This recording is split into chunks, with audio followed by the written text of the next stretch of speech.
Hello bachcho, let's read the question. Light is incident normally on a completely absorbing surface with an energy flux of 25 watt centimeter raised power minus 2. If the surface has an area of 25 centimeter square, the momentum transfer to the surface in 40 minute time duration will be. Here we have given 4 options. Now to answer this question, first we will discuss here the key concept, and here the key concept will be Newton second law of motion, that is force equals rate of change of momentum with respect to the time. एक तो हम इसका use करेंगे, साथ में हम यहाँ पे देखेंगे कि जब भी हमारे पास सरफेस के ऊपर कोई फोटोन इंसिडेंट करता है तो ये यहाँ पे इलेक्ट्रॉन के साथ कोलिजन करता है, यानी अपना मोमेंटम इलेक्ट्रॉन को ट्रांसफर करेगा, जिसकी वजह से मोमेंटम ट्रांसफर होने की वजह से यहाँ पे इलेक्ट्रॉन में जो मोमेंटम है वो इंक्रीज होगा और इस सरफेस को छोड़ करके बाहर आ जाएगा. इस पर्टिकुलर केस में जो प्रेशर का अमाउंट होता है that is given as energy flux per unit velocity of a given photon और पार्टिकल. तो जब हम प्रेशर की बात करते हैं कि जब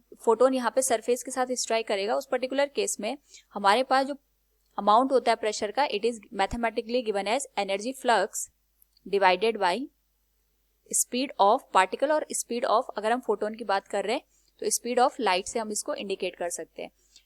क्वेश्चन के अकॉर्डिंग यहाँ पे हमारे पास जो एनर्जी फ्लक्स गिवन है इसको हम यहाँ पे आई से भी इंडिकेट कर सकते हैं. Energy flux I is given as 25 watt centimetre raise power minus 2. तो सबसे पहले हम इस पर्टिकुलर केस में देखेंगे कि प्रेशर कितना जनरेट हो रहा है, that will be given as I by C. I यहाँ पे एनर्जी फ्लक्स को इंडिकेट कर रहा है. नाउ क्योंकि हमें ये बताना है कि मोमेंटम कितना ट्रांसफर हुआ, मोमेंटम ट्रांसफर के लिए हमें फोर्स की रिक्वायरमेंट होगी. तो वी नो दैट जो प्रेशर होता है it is force per unit area, so it will be given as I by C. तो जो फोर्स का अमाउंट होगा that will be given as energy flux into area divided by C.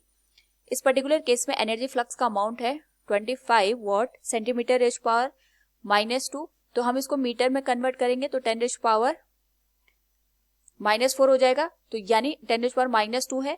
इस तरीके से हम इसको देख सकते हैं. 25 watt divided by centimetre square, इसको कन्वर्ट करेंगे तो 10 raise power minus 4 metre square आ जाएगा.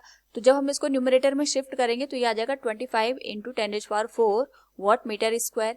And area is given as 25 centimetre square, जिसको हम मीटर स्क्वायर में कन्वर्ट करने के लिए 10 रेज़ पावर माइनस 4 से मल्टीप्लाई कर देंगे. And this whole value will be divided by 3 into 10 raise power 8.